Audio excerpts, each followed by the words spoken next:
¿por qué estamos nosotros tomando un mes seriamente como tal para predicarle a la familia? ¿Por qué?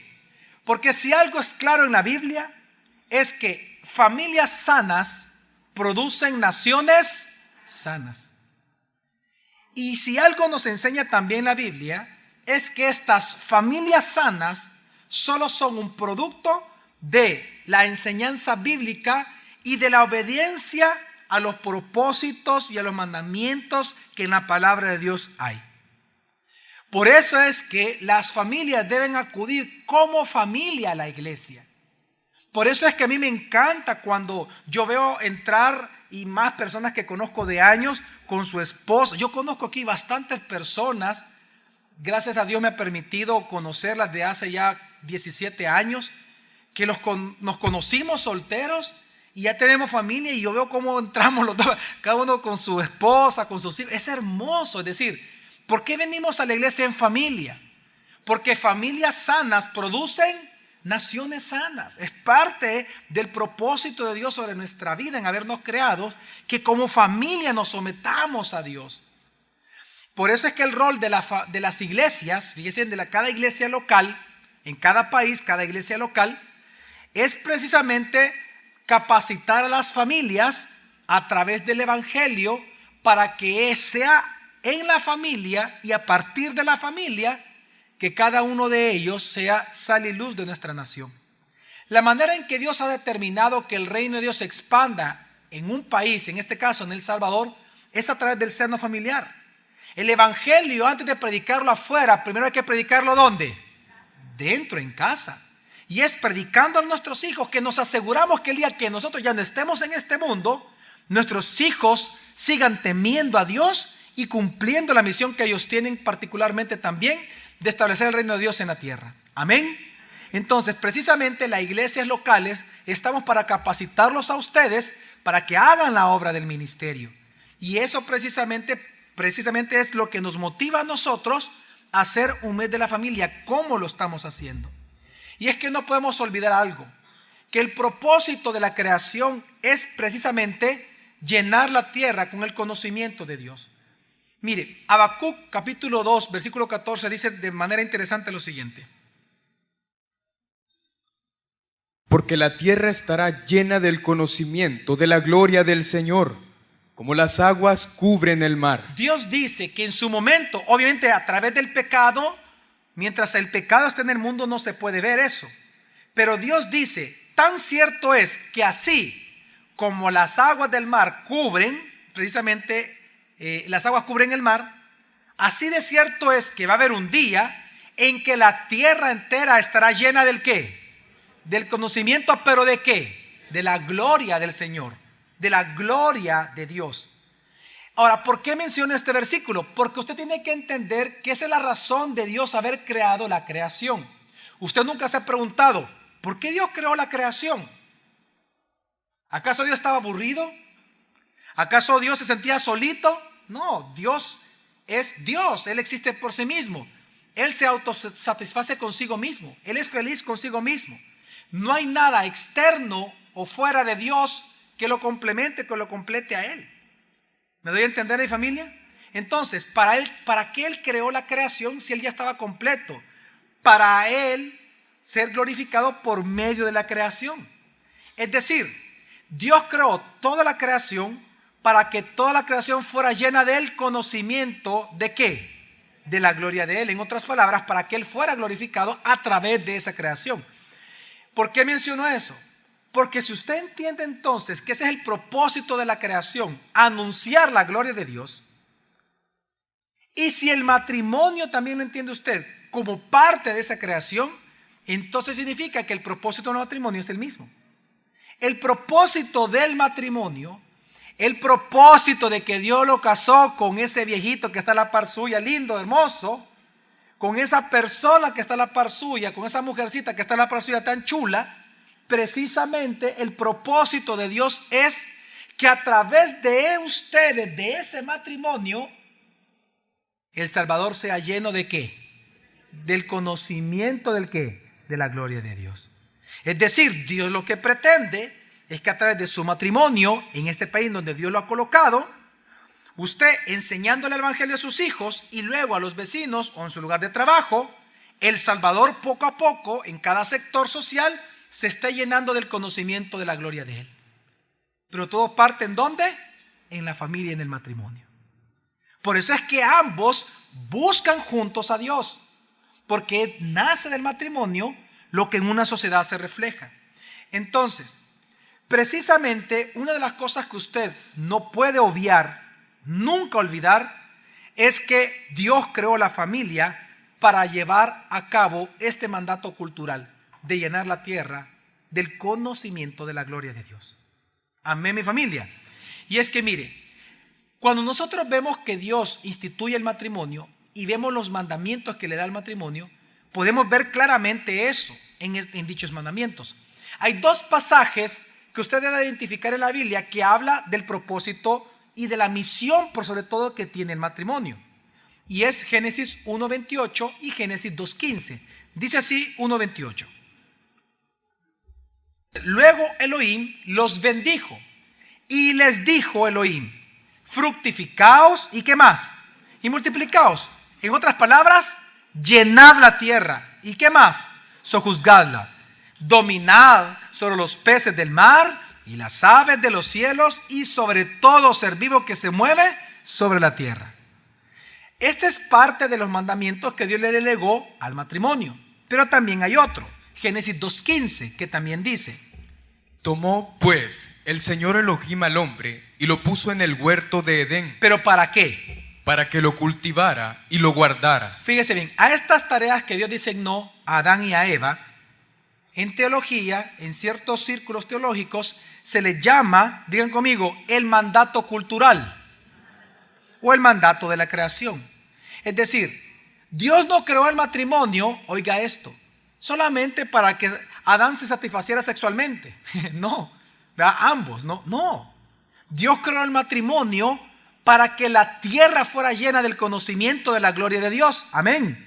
Mire, una pregunta. A través de los animales, ¿el mundo puede conocer que Jesús es Dios? No, por favor, ni hablan los animales. Dios delegó al matrimonio, a la familia. Entonces, fíjese bien, esto que estamos leyendo se le llama en algunos círculos teológicos el mandato cultural. ¿Por qué se llama mandato cultural? Por lo siguiente, presta atención. Mire, en un inicio el jardín del Edén desplegó perfectamente el conocimiento y la gloria de Dios. ¿Se recuerda usted que al final de los 6 días después de la creación Jesús dijo Dios dijo que viendo todas las cosas que había creado, Él dijo que todo lo que había creado era ¿qué? Bueno en gran manera. Es decir, en un inicio la creación sí manifestaba de manera perfecta la gloria de Dios. Por eso es que Adán y Eva vieron a Dios y hablaban con Él, precisamente. Porque la gloria de Dios se paseaba, dice la Biblia, sobre el jardín del Edén. Dios, Él se paseaba. Era una manifestación perfecta de la gloria de Dios. Amén. Pero aunque el mundo era perfecto en un inicio, oiga esto, era un mundo incompleto. No imperfecto, incompleto. ¿Cómo así? Dios determinó que iba a haber iba a seguir creando, la misma creación iba a seguir creando. Se llama una creación progresiva, como hoy en día nosotros lo vemos, que a pesar de que hay pecado, nosotros vemos que Dios sigue creando, pero a través precisamente de ocupando lo que ya existe. Por ejemplo, las mamás que están acá, ¿quién creó la criaturita o el monstruito? No, monstruito no, criaturita de Dios, ¿verdad? Que usted tiene por hijo. En su vientre, ¿quién lo creó? ¿Usted o Dios? Dios, es decir, que Dios sigue ¿qué? Creando. Cada vez que una mujer queda embarazada, en ese momento, ¿quién creó la vida? Dios. ¿Quién insufle aliento de vida en ese cigoto? Dios. Es Dios automáticamente. Dios sigue creando, pero ocupando el óvulo y el esperma del hombre. Pero Él sigue creando. Entonces, ¿por qué digo esto? Para entender de que en un inicio el jardín del Edén era ¿qué? Dijimos, ¿era qué? Digo, perfecto. Pero era a la vez ¿qué? Incompleto. Porque le faltaban hijos, le faltaba prole, faltaba culturas, faltaban naciones. Entonces, ¿qué estoy tratando de decir? Es interesante cuando analizamos la Biblia, que cuando Adán y Eva fueron creados, porque nosotros los seres humanos somos los únicos que portamos la imagen y semejanza de Dios, por lo tanto, Adán y Eva debían, número uno, de reinar en el nombre de Dios como reyes sobre toda la creación. Por eso es que cuando Él dice, cuando Dios da el mandamiento y dominad sobre los peces del mar y sobre las aves de los cielos, ¿sabe usted que esa palabra dominar, y cuando habla también, perdón, de sojuzgar, esa palabra, la raíz hebrea, es la misma para violaciones sexuales? Violaciones sexuales. Es una palabra fuerte. En otras palabras, Dios le da el mandamiento al hombre y a la mujer de reinar sobre la tierra, de gobernar la creación, de dominarla, dominar a los animales. Ese es el mandato de Dios hacia los seres humanos, Adán y a Eva, de reinar sobre la creación. Pero no solamente eso, sino que vemos también en estos mismos versículos que un segundo mandamiento es que una vez ellos siendo reyes de todo, ellos tenían que comenzar entonces como reyes a usar su creatividad e imaginación para crear una cultura o diferentes culturas, pero que glorificaran ¿a quién? A Dios. Y esto era a través de desarrollar obras de arte, música, poesía, ciencia y tecnología. Adán y Eva tenían que producir eso junto con todos sus hijos. En un inicio así fue el mandato de Dios. Y esto es interesante para que veamos que aunque vino el pecado, el mandato cultural continúa. Tanto es así que aunque Adán y Eva fueron expulsados del Edén, cuando usted comienza a leer la genealogía de Adán y Eva, y en Génesis, usted comienza a ver que la primer persona que es mencionada con habilidades para las culturas, con habilidades para ayudar a los demás, es un músico. Y dice la Biblia que fulano de tal, dice, vino a ser, Dios le dio las habilidades para crear instrumentos musicales. Luego dice fulano de tal, que Dios le dio la habilidad para crear utensilios de herrería, que fue un herrero, y así continúa. Pero ¿por qué Dios pone la habilidad de crear instrumentos? Una pregunta, como seres humanos, ¿podríamos vivir sin música? O sea, ¿podremos existir sin música? Sí, claro. Pero entonces, ¿por qué Dios puso como primer persona con habilidades alguien que creara instrumentos musicales? Por la cultura, claro, por la cultura. Usted tiene que entender que una cultura, ¿qué es? Es la manifestación del pensamiento del culto del pueblo. Entonces, las expresiones culturales, pintura, vestimentas, formas de hablar, de movernos, de caminar, todo eso tendría que glorificar ¿a quién? A Dios, porque ese es nuestro culto hacia el Dios verdadero. Entonces, ¿por qué estoy explicando esto? Porque ese mandamiento Dios se lo dejó a Adán y a Eva. Pero el tercer mandamiento que encontramos en estos versículos, fíjense bien, número 1, reinar. Número 2, crear culturas. Pero número 3, es que a la par de todo esto, la manera en que Adán y Eva tenían que crear una cultura que glorificara a Dios era teniendo hijos. Amén. ¿Cómo crear una cultura si no tenemos hijos? Pero no solamente el tener hijos, sino que al tenerlos, ellos tenían que llenarlos del conocimiento de ¿qué? De la gloria de Dios. Y ese es el punto. Es decir, el diseño de Dios para que el mundo entero se llenara con el conocimiento de su gloria parte de la familia. Era Adán y Eva procreando hijos y enseñándoles a los hijos cuando eran niños el temor de Dios y el conocimiento de la gloria. Es que se aseguraban que cuando ellos ya fueran adultos y tuvieran sus propios hijos, de generación en generación tenía que haber sido traspasado el conocimiento de ¿quién? De la gloria de Dios. Es decir, Dios determinó y ha determinado que es a través de la educación de la familia que los principios de Él se van transmitiendo de una generación a otra. Y así las naciones crecer, obviamente, o crear culturas que glorifiquen a Él. Ahora bien, ¿qué fue lo que pasó? Que el pecado entró al mundo. Cuando el pecado entra al mundo, el hombre pierde la capacidad de glorificar a Dios. Caemos en muerte espiritual. Amén. Nacemos muertos espiritualmente. El hombre naturalmente ya no busca glorificar a Dios, sino que cada uno de nosotros naturalmente, ¿qué busca? Glorificarse a sí mismo. Entonces, ¿pero qué hace Dios? Dios mantiene más que su promesa, Él mantiene su mandamiento. El mandamiento de generar culturas que glorifican a Él continúa de pie. Y por eso Él irrumpe al mundo. En la persona de Jesús, Dios se encarna. Y al encarnar en la tierra, por medio de Jesucristo, entonces Él muriendo y resucitando, Él no solamente nos provee de salvación para todo aquel que en Él cree a través de la fe, por gracia de Dios, sino que también una vez Él nos salva, y nos salva depositando en nosotros al Espíritu Santo. Amén. Y a través del Espíritu Santo no solamente somos constituidos como hijos de Dios, sino que somos trasladados de un reino al otro, somos colocados en el camino verdadero. Y el propósito original de la creación es restaurado en nosotros. ¿Por qué estoy diciendo todo esto, mi familia? En pocas palabras, lo mismo que Dios le delegó a Adán y Eva antes de la caída, es la misma misión que usted y yo tenemos hoy, nosotros en el año 2015 de nuestra era. Es decir, que el mismo mandato cultural que Dios le dio a Adán y a Eva de dominar la tierra, de gobernar la tierra, de nosotros tener hijos y educarlos en el temor del Señor, ese mandato sigue siendo vigente hasta el día de hoy. Y ese es el propósito de su matrimonio y el propósito de mi matrimonio. Que nosotros podamos realmente glorificar a Dios, llenar del conocimiento de la gloria de Dios este país llamado El Salvador. Y la manera que lo vamos a hacer es esto: es que las familias cristianas estemos sometidas a Dios y enseñemos a nuestros hijos el temor a Dios, la palabra de Dios, para que cuando ellos crezcan y sean abogados, doctores, presidentes, policías, lo que sean, magistrados, todos esos sectores se llenen con el conocimiento de ¿qué? De la gloria de Dios. Amén, mi familia.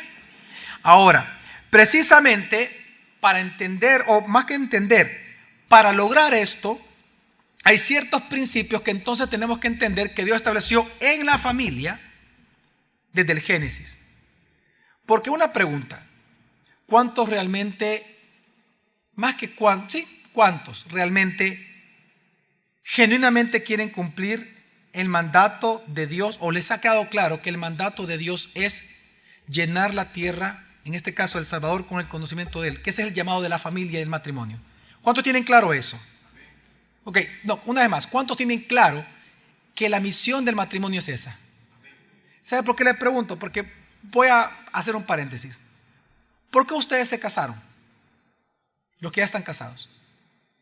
¿Por qué se casaron? Porque se amaron, porque se gustaron, etc. Ok, perfecto.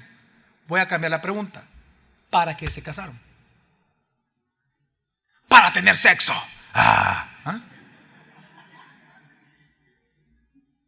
No sea mentiroso, ¿que también para eso se casó? ¿O no? Para no andarse quemando. Pero fíjese bien, ¿sabe para qué usted se casó realmente? Hoy Dios se lo está explicando a través de la misma palabra. Dios los casó a ustedes para que ustedes como matrimonio, en el lugar donde ustedes trabajen y a través de sus hijos, cuando ellos crezcan, El Salvador se llene con el conocimiento de la gloria de Dios. Amén. Ese es el propósito. Amén. Entonces, la pregunta que quiero responder en el sermón de esta mañana, de una manera muy rápida, es bien simple. ¿Cómo? ¿Cómo nos aseguramos nosotros como matrimonio, cada uno en su matrimonio, cómo nos aseguramos que podamos cumplir esa comisión? ¿Cómo nosotros como matrimonio podemos cumplir el mandato de Dios de llenar El Salvador del conocimiento de Dios a través de nuestra familia? En otras palabras, ¿cómo mi matrimonio, pueden decir conmigo todos juntos, cómo mi familia y yo perteneciendo a ella podemos discipular a El Salvador? Esa es la pregunta que quiero responder. Para nosotros poder responder esta pregunta, vamos a hablar acerca de ciertos principios que la familia debe de vivir, que están en Génesis, para cumplir con esta comisión. Y el primero de ellos específicamente es entender que la fidelidad matrimonial más que un efecto, es la causa precisamente del discipulado de las naciones a partir de nuestros hijos. Es decir, mire, lo primero que usted tiene que entender es cómo Dios ve la infidelidad matrimonial y el divorcio. Y se lo quiero explicar de esta manera. ¿Sabe por qué Satanás busca dividir a las familias? Porque dividiendo a la familia ya no hay culturas que glorifiquen a Dios. Hay cultura, pero no glorifican a Dios. Y no es lo que vemos nosotros hoy en día, pues. Hoy en día, ¿qué es lo que estamos viendo en la sociedad? ¿Cómo es la cultura? Según cómo el concepto de familia se ha formado. Miren, Dios estableció una vez más que sea a través de la familia, que la familia sea la principal institución por la cual el conocimiento de Dios, de su gloria, sea sobre la tierra, a través de la familia. Pero esto comienza a través de los hijos. Pero no se puede traspasar a los hijos si ambos padres no están juntos. Y ese es el punto. Se lo voy a demostrar con un pasaje muy hermoso, pero muy potente, que es Malaquías capítulo 2. Vamos a leer Malaquías capítulo 2 del 13 al 16. Algo bien interesante, presta atención. Antes de leer, mire. Malaquías es una época en la cual el pueblo hebreo estaba sufriendo calamidades terribles. Pero ellos continuaban orando a Dios. Fíjese bien, ¿qué estaban haciendo ellos? Y oraban a Dios y traían ofrendas a Dios, al templo, para ellos rogarle a Dios que quitara todas esas maldiciones sobre ellos. Pero viene Dios y antes de quitarles las maldiciones les explica por qué ellos estaban sufriendo como estaban sufriendo. Y la razón que Él da en esta porción que vamos a ver es impresionante, porque lo que hoy nosotros vemos también en nuestra nación. Dice así Malaquías 2 del 13 al 16, dice: y además hacéis esto, dice el Señor. ¿Qué esto? Dice: cubrís el altar del Señor con lágrimas, llantos y gemidos, porque Él no se vuelve ya más hacia vuestra ofrenda, ni la acepta con agrado de vuestra mano. Es decir, Dios comienza diciendo: miren, ustedes vienen al templo a lloriquear y me gritan: Señor, sálvame, Señor, ayuda a mi hijo, Señor, ayuda a mi familia, ayuda al país. Y dice Él: pero yo no me voy a volver a hacer su ofrenda, ni siquiera la voy a ver, ni voy a aceptar con agrado lo que ustedes me traigan con su mano. Y entonces viene el versículo 14 y dice: y con todo, dice el Señor, preguntáis, ¿por qué? Y escuche la respuesta que Dios da. Todos, escuche la respuesta que Dios da. Porque el Señor ha sido testigo entre ti y la mujer de tu juventud, a la que has sido infiel, siendo ella tu compañera y la mujer de tu pacto. No es uno, hablando Dios de sí mismo, ¿verdad? No es Dios, no es uno el que hizo la carne y el espíritu en ella, en la mujer de tu pacto. Ahora, ¿qué demanda este uno? ¿Qué demanda Dios? Un linaje consagrado a Elohim, es decir, hijos consagrados a Dios. Pero ¿cómo Dios logra esto? Guarda pues vuestro espíritu y no seáis desleales con la mujer de vuestra juventud, porque el que aborrece y repudia, dice el Señor Dios de Israel, cubre su vestidura con violencia, dice el Señor Sebaot. Guardad pues vuestro espíritu y no seáis ¿qué? Ok, vean todos para acá. Si usted quiere tener un matrimonio que de verdad glorifique a Dios, que cumpla el propósito por el cual Dios delegó el matrimonio, que es llenar la tierra con el conocimiento de la gloria de Él, entonces lo primero que usted tiene que asegurarse es fidelidad matrimonial. Y ojo, prestemos bien atención a las palabras que aquí habla Dios. Dios está diciendo que aquel que aunque no es infiel con su esposa, o aquella que no es infiel físicamente contra su esposo, pero lo aborrece en su corazón y en su mente, que es diferente aborrecer y repudiar. Pero si usted es una persona que aborrece a su esposa o aborrece a su esposo, dice la Biblia que usted está cubriendo sus vestiduras con violencia. ¿Sabe qué significa esa frase? Bien interesante esa frase. ¿Sabe qué significa esa frase? Lo que Dios le está diciendo es lo siguiente: si tú eres un hombre o una mujer que aborrece a tu esposa o tu esposo, o vas al extremo de serle infiel ya sexualmente con otra persona, ¿no te das cuenta que tú a mí me estás enfrentando? Tú me estás violentando. En otras palabras, cuando viene Israel y le preguntó, ¿por qué tú no recibes nuestras ofrendas? Dios, ¿por qué está siendo violento con nosotros? Dios dice, porque ustedes me están violentando. Pero ¿y cómo te estamos violentando a ti? Siendo desleales ¿con quién? Con la mujer de tu juventud. Mi familia, me estoy dando a explicar. Mire, présteme atención por un momento. Guarde el dulcito. Vea, présteme atención. Mire, escúcheme. Mire.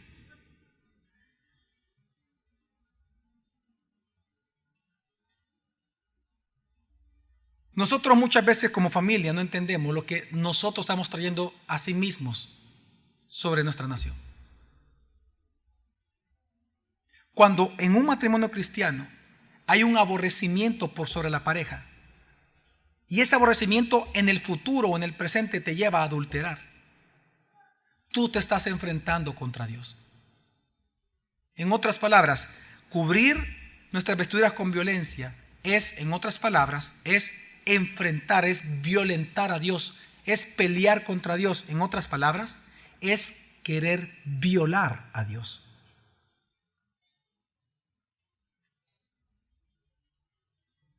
Muchas veces las calamidades que vienen sobre una nación es por esto, porque no hay un respeto en el matrimonio. Y es que en el matrimonio nace la culturización de la gracia, la culturización de los mandamientos de Dios. Por eso es que Dios protege el matrimonio. Mire, el versículo 16, ¿qué es lo que dice? Porque el que aborrece, ¿y qué? Ok, ahí habla de divorcio. Ya la palabra repudio habla del divorcio. La palabra aborrecer no es divorcio, es aborrecer. Yo sé que algunos de ustedes pudieran decir, no, pero yo no me he divorciado. Sí, pero duermes en camas separadas. O tal vez tú le sirves a tu esposo como, toma, que como, o te aseguras que la empleada doméstica le sirva a tu esposo, pero tú no le sirves, porque estás resentida contra él, justificando tu resentimiento con el pecado de tu marido. Pero quiero que entiendan algo. Hombres y mujeres que repudian, hombres y mujeres que aborrecen a su pareja. Si tú eres un hombre que eres vulgar, que hablas con tus amigos o con quien sea de que tú no amas a tu esposa, que no te gusta, todo ese tipo de aborrecimiento que tú haces contra tu esposa, contra tu esposo, esa indiferencia cuando están comiendo, cuando están juntos, quiero que entienda que eso Dios lo ve como una violencia contra él. Por eso dice que no te das cuenta que soy yo, dice Dios, el uno, que soy yo el que ha puesto el espíritu en ella y que yo te uní a ella. Entonces cuando tú aborreces a tu mujer, a mí me estás aborreciendo. Cuando tú aborreces a tu marido, a mí me estás aborreciendo. Por eso dice la Escritura a los hombres, que el hombre que no honra a su esposa como a vaso más frágil, sus oraciones, dice el siguiente versículo, ¿qué dice? No serán ¿qué? Escuchadas. ¿Pero por qué? ¿Pero qué tiene que ver mi mujer contigo? Todo, dice el Señor. Todo. Cuando tú buscas prostíbulos, cuando tú buscas masajes sexuales, cuando tú buscas servicios sexuales, cuando tú engañas a tu esposo, cuando tienes fantasías con otro hombre, cuando tú aborreces a tu esposo, aborreces a tu esposa, contra mí estás poniéndote. Estás cubriendo tu ropa de vestiduras de violencia contra mí. Me estás obligando a que yo actúe contra ti. Tú eres el responsable, no yo. Amén, mi familia. Entonces, usted quiere como matrimonio de verdad, como familia, glorificar a Dios, llenando al Salvador del conocimiento de Él a través de su familia. No aborrezca a su pareja, hombre. Mire, en reuniones, ¿verdad? Y en no sermones, sino que en capacitaciones, hay mucha gente que ocupa el ejemplo del Titanic. Que el dueño del Titanic, cuando viene y lo inaugura, él llega a decir que ni Dios podía, ¿qué? Hundirlo, dice. ¿Y qué pasó en el primer viaje? Dios lo hundió. Entonces, muchos dicen, sí, que mira, qué arrogante fue él que retó a Dios. Quiero que entienda que ese tipo de reto que hizo el dueño del Titanic ese mismo reto que hace un hombre y una mujer a Dios todos los días cuando aborrece a su esposo o a su esposa. A eso se refiere esa palabra. Usted está retando a Dios todo el tiempo. Yo recuerdo una vez en una cena, a mi esposa y a mí nos invitaron a una cena en una casa, y en esta casa estaba, el esposo viene en la cabecera de la mesa y le dice a la esposa, que estaba a la par, ¿verdad? ¿Me puedes pasar la sal? La sal estaba en medio de la mesa del comedor. ¿Me puedes pasar el salero? Le dice. Ve, le dice, yo no soy tu cholera, levántate vos, le dijo. ¿En serio? Así le dijo. Claro, una mujer moderna. Tenía 1 año de casada. Cuando ella le dijo eso, yo agarré el salero y casi lo abrazo, casi compadeciendo del hombre. Casi pues sí, pobrecito. Dije, yo le pasé el salero, toma, aquí está, casi lo consuela ahí. No, pero, y le dije a la mujer, qué insensata eres, le dije. Qué insensata has sido, le dije. Después no te quejes cuando en 8 años, 7 años, 5 años, este hombre te repudia a ti, le dije. No te quejes, le dije.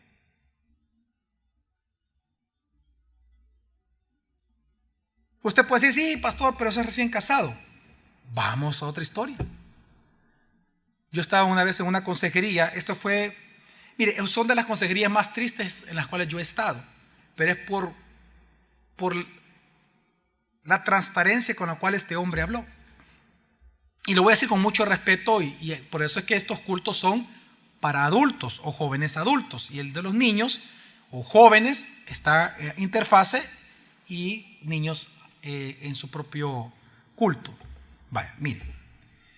Yo estaba hablando con un hombre de 70 años, creo, 70, 71 años tenía en ese momento. Y él me dijo, mira, me dice, mira, pastor, me dice, yo me siento mal, me dijo. Porque, mira, yo funciono sexualmente, me dijo. Yo estoy bien sexualmente, yo no tengo ningún problema en mis 70 años. Pero yo quiero tocarle el busto a mi mujer, me dice. Es que a mí siempre me gustó su busto. Es lo que más me fascina de mi mujer, dice. Y empieza a llorar. ¿Y por qué? ¿Y qué pasa? Le digo. Es que ella no quiere, me dijo. Ella me dice que me aborrece por todo lo que yo le he hecho. Es que yo fui malo, me dijo. Yo fui malo. Pero vieras cuánto yo la deseo, me dijo.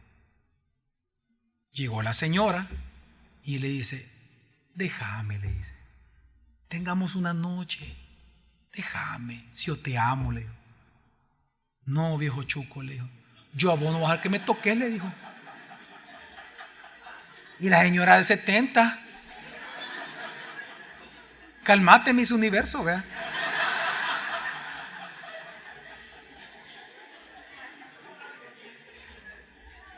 Y yo les pregunto, bueno, ¿y cuándo fue la última vez que ustedes tuvieron relaciones sexuales?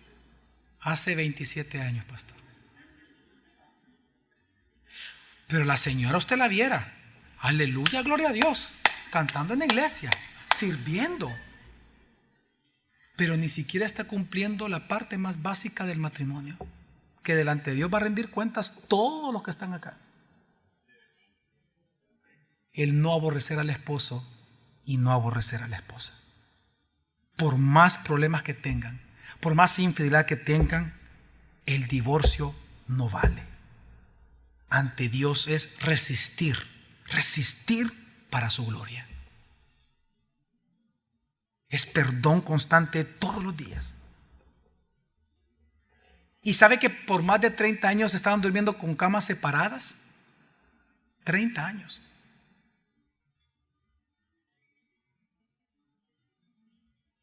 A los 2 años de esa conversación el hombre murió.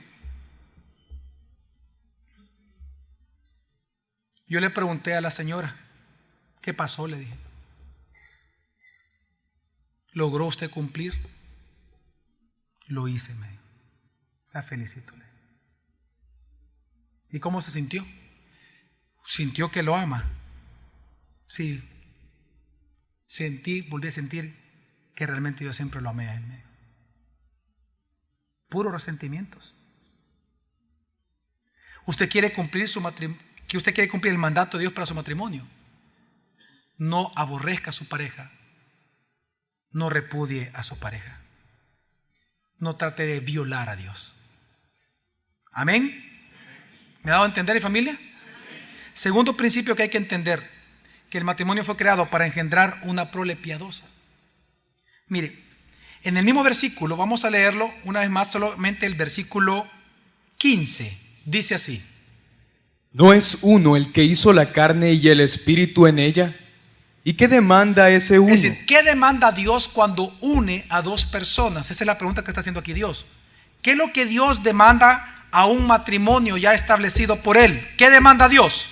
Un linaje consagrado a Elohim. Que tus hijos crezcan consagrados ¿a quién? A Dios. La pregunta es, ¿lo estás haciendo? Padres que están acá, la principal función suya como papá es mostrarle a Dios a sus hijos. Es consagrar a sus hijos a Dios. Como papás nosotros tenemos el deber de jugar con nuestro hijo, divertirnos con nuestro hijo, cuidarlos, entretenerlos, alimentarlos. Sí, haga todo eso, pero ¿de qué sirve que usted tenga un hijo divertido, un hijo feliz y gordito y lo está enviando al infierno? ¿De qué sirve que su hijo siga con la empresa que usted levantó, que siga con su misma carrera, que tenga su mismo bufete, que mantenga su misma clínica, los mismos clientes, que usted se sienta un padre orgulloso si él menosprecia a Dios? ¿De qué sirve? Usted no está cumpliendo ni por cerca el mandato cultural que Dios le ha hecho a usted. Ni por cerca. Ni por cerca. Su función como padre no es asegurarse que su hijo tenga mucho pisto. Es asegurarse que él posea a Cristo. Que él ame a Cristo, que le sirva a Cristo. Como usted antes le sirvió y hoy usted ya no le sirve a Dios. ¿Se acuerda cómo usted antes le servía a Dios? Cuando era joven. Así tiene que llevar a sus hijos usted a servirle a Dios. Mire, yo estoy experimentando esa etapa en mi vida. Es distinta, es diferente. Me siento hasta a veces extraño. Hoy entiendo a los papás que tienen hijos ya jóvenes. Porque mi hija me dice: papi, a las 2:30 de la tarde, día sábado. Yo, ¿qué pasó? Papi, tengo que llegar temprano. ¿Y por qué? No, me si el culto es a las 4, le digo yo de jóvenes. No, es que yo ya estoy sirviendo, me dijo. Y tengo mi discipulado a las 2:30 con Fernando Maña, me dijo. Ay, vaya, pues te voy a dejar, pues le digo así. Y tengo que llevar marshmallow. ¿Cómo? Le digo. Y tengo que llevar no sé qué. Vaya, pues, hija. Y está mi esposa cocinando. Y ahí que, apúrense. O sea, yo estoy experimentando ya eso. Pero qué bonito es y qué agradable es ver a un hijo servir. Yo nunca he experimentado eso. Wow, eso es, qué hermoso que yo ya veo a mi hija recibiendo jóvenes en la entrada, apuntando sus nombres. A mi hijo moviendo sillas. Solo me acordé de cuando yo vine a la iglesia. Veo a los hijos de otros amigos míos tocando la batería, ensayando para tocar pronto la batería en jóvenes. Qué especial, digo. O sea, gracias a Dios, le digo, porque ese es el trabajo de un padre. El trabajo de los papás es hacer que sus hijos le teman. Mire, Dios va a cuidar a nuestros hijos, ¿sí o no? Mire, ¿sabe cuál es? Ya lo vamos a leer. ¿Sabe cuál es una promesa de Dios para que no tenga usted cuidado con eso? La promesa de Dios para los padres que críen a sus hijos en el temor de Dios, ¿sabe cuál es? Que sus hijos van a tener pisto, hombre. Si esa es su preocupación, se lo estoy diciendo. Dios le asegura prosperidad material. Y así dice: bienes en su casa siempre va a haber, para siempre, dice. En la casa de los hijos cuyos padres les enseñaron el temor de Dios y a que le sirvan a Él. Salmo 112, búscalo ahorita si quieres. Salmo 112, versículo 1 y 2 en adelante. Es parte de las bienaventuranzas de un padre cuando cría bien a sus hijos. Ver a sus hijos prósperos, que en su casa nunca va a faltar los bienes. Y no solamente eso, dice que van a ser poderosos en el país donde Dios los coloca. Al final de cuentas, el que asegura el éxito de sus hijos ¿es la universidad donde ellos van a estudiar? No, es Dios, hermanos. Amén, amén. Sí, mire, aquí lo he visto, hombre. Yo conozco personas de esta iglesia que Dios los ha prosperado Y cuando ellos fueron cipotes, no tenían ni zapatos, hombre. Eran niños de la calle. Ellos me han compartido su testimonio. Y sus hijos hoy gozan cosas que el tata nunca gozó, hombre. Pero ¿por qué gozan eso sus hijos? Porque esa es la promesa, Salmo 112, hombre. Salmo 112 nos dice a los papás que si nosotros criamos a nuestros hijos y hacemos que ellos le sirvan al Señor, que ellos le teman a Dios, abundancia de bienes, de pisto, de sabiduría y de poder tendrán en su casa, hombre. Van a vivir mejor que nosotros. Y no es el sueño de todo padre ese, pues. Amén. Pero ¿dónde comienza? Haciendo que sus hijos se arrodillen ante Dios todo el tiempo. Amén. Pero ¿cómo son los padres ahora? Ah, sí, le pagan taekwondo, karate, judo, jiu-jitsu, tiros con arco, pistolas, lo que sea. Y los mandan a que aprendan 10,000 idiomas y está bien. Pero no los traen a Vida Kids. No los traen a que aprendan la palabra de Dios. No los traen. No vienen. No, ¿cuál? De Santa Elena no bajan, señores. Algunos no quieren traerlos a que aprendan palabra. Les pagan todos a sus hijos, pero no invierten en lo más importante. Ni siquiera invierten el tiempo en hablar la palabra con sus hijos. ¿Sabe qué dice Deuteronomio capítulo 6? Por favor, versículos del 6 al 7 si me lo buscan. ¿Sabe cuál es un mandamiento que Dios le dijo a los padres de familia? El siguiente: estas palabras que te ordeno hoy han de permanecer sobre tu corazón. Esto es para padres. Sigue. Y las inculcarás a tus hijos, y hablarás de ellas sentado en tu casa, andando por el camino, al acostarte y al levantarte. Okay, vamos a hacer un pequeño examen. ¿Cuántos padres de familia hay aquí, papá y mamá? No importa que sean solteros o están juntos, levanten la mano, levanten todos, papá, quiero ver. Ah, mire, la mayoría, wow, gloria a Dios. Vaya, vamos a hacer un pequeño examen. Dice la Biblia: estas palabras que te ordeno hoy, digan conmigo, la Biblia, han de permanecer sobre tu corazón. Va, fíjese, pregúntese: ¿la palabra de Dios mora abundantemente en mi corazón? Pregúntese. Vaya. Ahora, si usted ya respondió esa pregunta, veamos lo que sigue diciendo el versículo. Esas palabras que tú guardas en tu corazón, dice, las inculcarás a tus hijos y hablarás de ellas. La pregunta es, ¿cuándo? Y hablarás de ellas, ¿dónde? Dice, sentado en tu casa. Número 2, andando. Ok, no, todos los que son papás van a responder. Vamos a leer esta parte. Y hablarás de ellas, ¿dónde? ¿Cómo? Sentados en tu casa. Número 2, padres. Número 3 y número 4. Ok, ¿cuánto lo cumplen? No levanten su mano, pero hágase el examen. Así como usted se preocupa de llevarlos a un buen colegio, como yo también me preocupo por eso. Así como usted se preocupa de pagarles otros idiomas, como yo también me estoy preocupando por eso, por mis hijos, que llevan 2 y quiero que aprendan uno más. Que así como usted se preocupa de llevarlos a deportes, como yo también los llevo a mis hijos.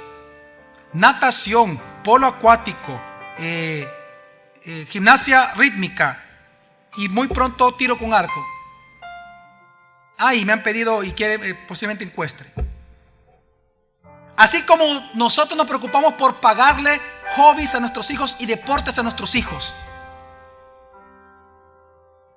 de verdad nos estamos sacrificando en inculcarles la palabra de Dios cuando estamos sentados en la mesa, cuando comemos con ellos, si es que comemos con ellos, porque trabajamos tanto que no tenemos tiempo para comer en familia. ¿Usted se asegura que cuando usted va con sus hijos al súper o a cualquier lado, usted va hablando la palabra con ellos? ¿Usted se asegura que cuando ellos se van a acostar, usted les habla la palabra? Y cuando se levantan, usted les habla la palabra. Esta es la función de un padre. No es jugar fútbol con el cipote, hombre. Eso es bueno, pero esa no es nuestra misión. Esta es nuestra misión. Por eso es que esto mismo es lo que Dios nos pidió en Mateo 28. Ir por todo el mundo y hacer ¿qué? Discípulos, enseñándoles a que guarden todo lo que yo les he mandado. Es lo mismo. Así discipulamos a las naciones, discipulando a nuestros hijos, para que ellos luego también discipulen a otros como nosotros también lo hacemos. Amén, mi familia. Ahora, yo sé que usted tiene mucho tiempo, muy poco tiempo disponible. Sé que usted trabaja muchísimo para llevar el pan de la casa. Sé que también usted tiene poco tiempo porque tal vez tiene que realizar bastantes trabajos, viajes, etc. Pero por favor, que Satanás no lo engañe, haciéndole creer que ser papá o ser mamá solo es estar a la par de los hijos. No, es inculcarle la palabra. Esa es su mayor misión. Salmo 112, 1 al 3, lo dije varias veces, dice: Aleluya. Cuán bienaventurado es el hombre que teme al Señor, que mucho se deleita en sus mandamientos. Poderosa en la tierra será su descendencia. La generación de los rectos será bendita. Bienes y riquezas hay en su casa, y su justicia permanece para siempre. El hombre que teme al Señor y que mucho se deleita, no que se deleita, sino que mucho se deleita. ¿En qué? En sus mandamientos es bienaventurado. ¿Cuáles son una de las bienaventuranzas que va a vivir aquel que teme al Señor y ama la palabra y que se le enseña a sus hijos? Número 2 dice: poderosa en la tierra será ¿qué? Y número 2, ¿qué dice? La generación o los hijos de los rectos siempre será ¿qué? Número 3, que siempre bienes y riquezas habrán ¿dónde? Y su justicia permanecerá. Y eso es de generación en generación. El pisto no compra esto. Una buena universidad no compra esto. Yo sí tengo deseos de que mis hijos vayan a una muy buena universidad. Yo ya les dije a mis hijos, tiene 13 años mi niña, y yo ya le dije, y a mi hijo también, que tiene 12. Yo ya les dije a los dos: ustedes, una vez salgan, van a estudiar maestrías. Tienen que estudiar de la universidad, van a tener que estudiar maestría y luego van a sacar el doctorado. Sí o sí, les dije. Eso no es opcional. Yo sí quiero que ellos estudien, que amen el estudio. Está bien, está bueno. Pero ¿de qué sirve que ellos fueran así o tuvieran tantas cosas en su vida y no tuvieran a Cristo? Y no vivieran rendidos a Jesús. Pudiera yo decir al final de mis días, como el rey David dijo: he cumplido mi propósito, tu propósito en la generación que tú me has puesto, le dijo. Yo pudiera decir eso si mis hijos tienen de todo, pero no viven rendidos a Cristo. No, yo sería el hombre más fracasado del mundo y el peor padre de todos. Por eso es que a las mamás cristianas yo las felicito, a las cristianas.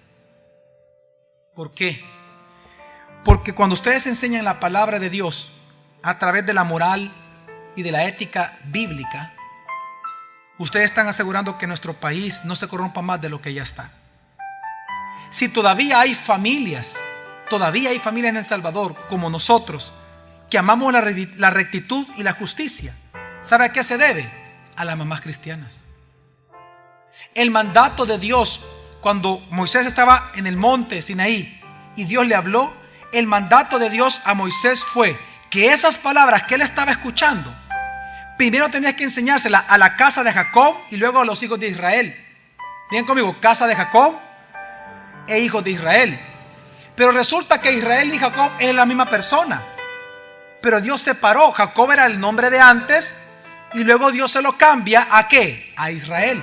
Pero le llama casa de Jacob e hijos de Israel.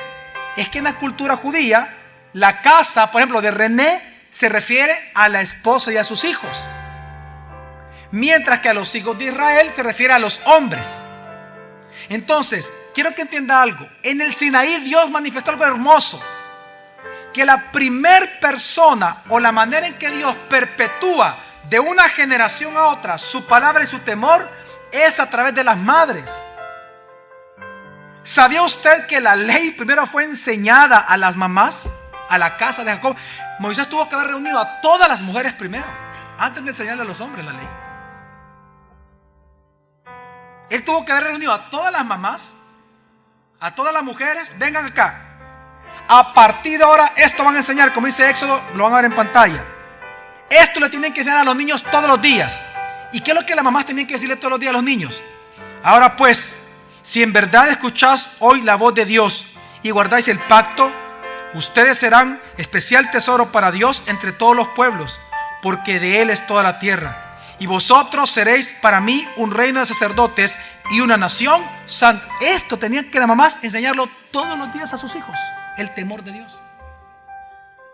Ya luego vino Moisés y se fue dando a los hombres y les dijo, va, esta es la ley, esto aquí, y esto van a enseñar a las mamás y a las mujeres. Pero primero fue a las mamás. Por eso es que un día como hoy quiero resaltar ese punto, muy poco conocido por el cristianismo, que cuando bajó del Sinaí, a los primeros que Dios le enseñó esto para perpetuar todas las naciones, la palabra de Él fue a las mujeres. Así de especial es el llamamiento de una mujer para ser mamá. Tú no eres mamá para andarle molestando la vida a los niños. Se la tienes que molestar. Estorba el pecado de ellos. Y del niño mayor, que es tu esposo también. Moléstalo, está bueno, no hay problema. Tiene permiso de Dios. Pero enséñale el temor de Dios a tus hijos. Enseñar el temor de Dios. Las mamás tienen un poder tan grande, las esposas.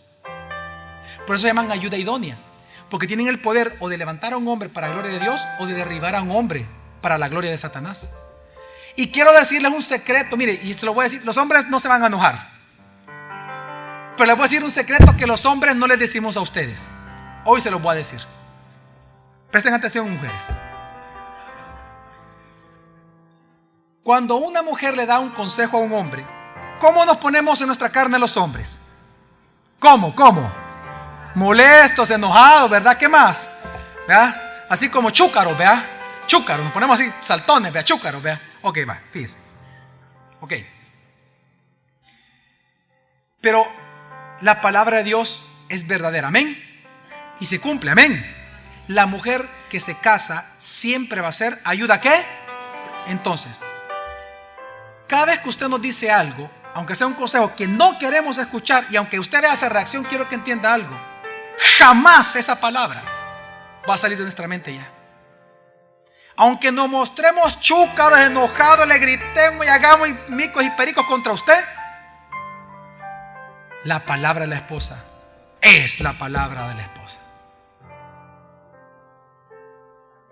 Y aunque un hombre no le diga nada y no honra a su mujer, es la jefa. Es la jefa del hogar. Entonces aquí está, mire, aquí está la palabra de ella. Aquí está. Uno puede estar con los cheros, puede estar con no sé. Le voy a dar un ejemplo. Supóngase que venga la mujer y le diga a usted, su esposa, mira, no me gusta que estés con Juan Pérez como amigo. Pero ¿y por qué? Si Juan Pérez es buena onda. No me gusta, mucho chupa. No quiero, pues si no vos vas a terminar chupando. No, pero no quiero. Pero mira, vos no, pero él es mi amigo. Pero no, a esta casa no quiero que entre Juan Pérez. Vos que no sé qué, que nada. Y se va con Juan Pérez. ¿Sabe qué va a pasar cuando esté con Juan Pérez? Aquí va a tener la palabra de la mujer. Aquí va a tener. Y después de 2 semanas ya no va a ser amigo de Juan Pérez. No. Para que vea que es cierto. Hombres, ¿sí o no? No, dice. Claro, están los hombres orgullosos, ¿verdad? Que los chúcaros, vea. ¿Qué les vale a todo? ¿Verdad? ¿Sabe lo que pasa? Que el hombre cristiano ha entendido y sabe que la esposa de uno es ayuda idónea. Nos ayuda a gobernar. Nos ayuda a llevar a temor a nuestros hijos. Nos ayuda a ser hombres de bien delante de Dios. Por eso el poder de la mujer está en estorbar también al marido. Estorbe a su esposo. Estórbelo. Claro, con respeto, ¿verdad? No le ponga apodo, ¿verdad? No, con respeto. Pero estórbele el pecado, aunque se enoje contra usted. Es mejor que se enoje contra usted a que Dios se enoje contra él. Amén. Estorbe el pecado de su esposo. Es su esposo, solo suyo. Así que cuídenlo. Amén. Así que las mamás cristianas, gran trabajo tienen. Gran trabajo, pero admirable para la gloria de Dios. Así que, ¿cuál es mi consejo? Que le crean a Dios. Hermanos y hermanas que están acá, ¿cuánto le creen a la palabra de Dios? Si dice el Salmo 112 que si usted lleva a sus hijos al temor de Dios e invierte en ellos, porque va a tener que sacrificarse dinero y tiempo y traerlo a la iglesia.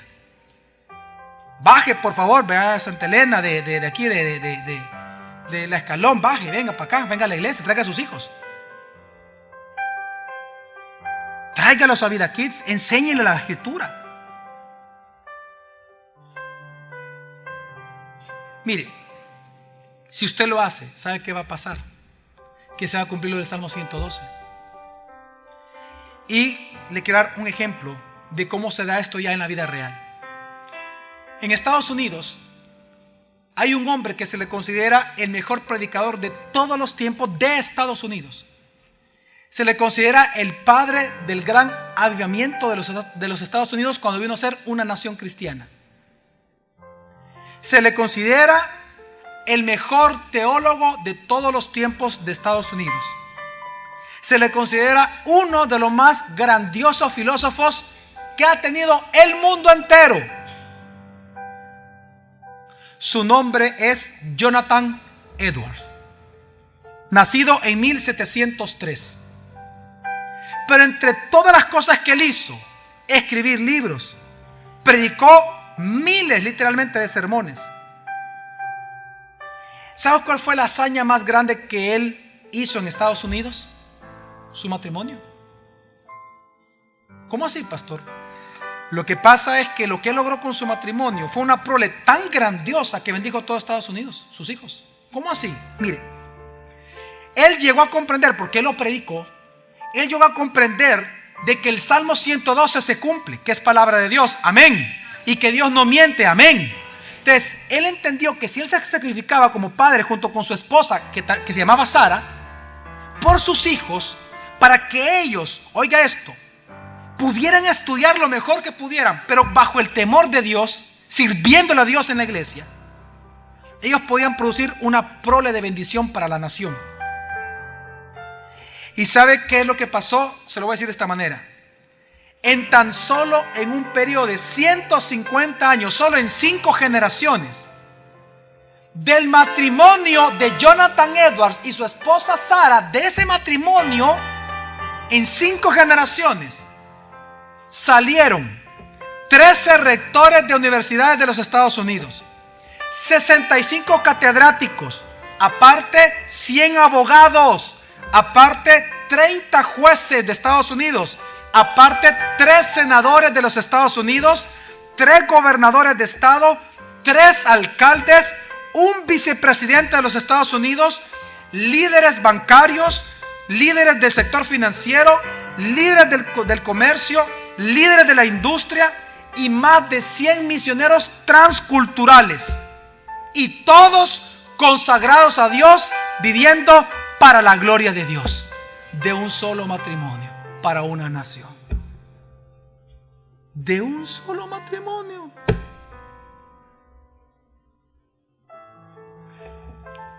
Voltea a ver a su esposa y pregúntele: ¿y nuestros hijos qué van a salir? Dígale, pregúntele. Y mira, ¿y nuestros hijos qué va a salir de nosotros? Dígale. Más cachicles. El campeón mundial de capirucho.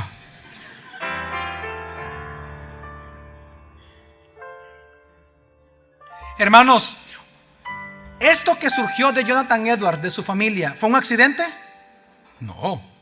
Fue un producto sistemático de un matrimonio que él buscó edificar sobre las enseñanzas de la Biblia. Amén. Una pregunta: ¿puede su matrimonio hoy, en el año 2015, aportar esa clase de hijos consagradas a Elohim para nuestra nación salvadoreña? ¿Puede o no? Entonces, ¿qué tenemos que hacer nosotros primero? Ser discipulados por Dios, amén, servirle a Dios y enseñar a nuestros hijos el amor y servicio a nuestro Señor Jesucristo. Amén, mi familia. Habacuc 2:14 dice: porque tan cierto las aguas cubren el mar, así la tierra muy pronto estará llena del conocimiento de la gloria del Señor. Esa es nuestra misión. Y esa es su misión como matrimonio y como familia. Glorificar a Dios. Amén. Jesús es Dios y Él merece ser glorificado. Vamos a orar.